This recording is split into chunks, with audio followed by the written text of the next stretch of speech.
My name is Ethan Bernard and I'm the branch manager at Thomson Air Conditioning in Indio. In this series, we're going to be completely retrofitting an HVAC system in a residential home here in Indio. We're going to be changing out the existing unitary equipment and we're going to be installing a variable speed, variable capacity VRV system by Daikin. Our goal in this project is to show you exactly what it takes to upgrade or retrofit an existing HVAC system and make it more energy efficient and save you money on your electric bill. Follow us along in these next few videos to figure out how we're going to do it, what type of equipment we're going to use, and what our process is for these installations.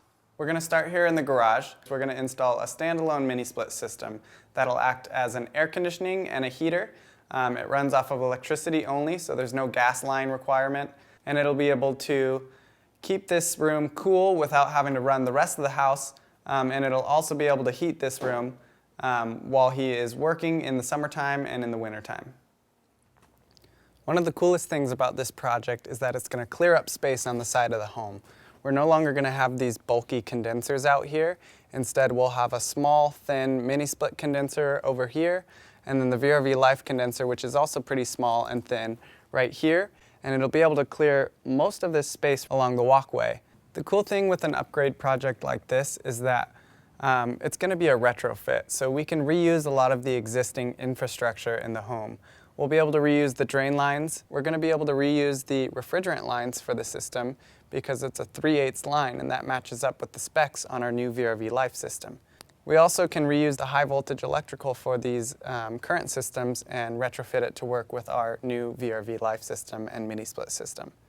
All of this means that it's going to save the customer money because we don't have to change out a lot of the infrastructure surrounding the air conditioning. First thing we're going to do is pick out a spot for the mini-split indoor unit to hang, which we decided should be right above the door because it gives a good air coverage area by the workbench where he's going to spend most of his time working. And it also is in a centralized location, and it'll be able to pull the rest of the air from the garage and cycle it. It should be able to cool perfectly this entire space.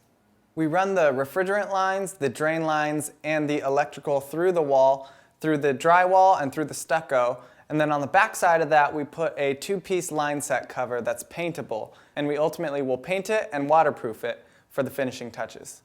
So the mini-split portion of this job is complete. It turned out really clean, and we're very happy with how it looks, how it performs. We tested it, and it's about 90 degrees out today. The temperature dropped to 74 in a matter of minutes.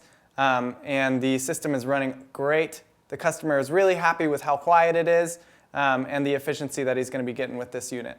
Thanks for watching. Stick around for the next few videos as we go through the main house air conditioning design where we're going to do a VRV Life installation where it'll be 1 outdoor condenser, 2 indoor air handlers, and it's just going to be an awesome installation. So stick around and we'll show you how we do it.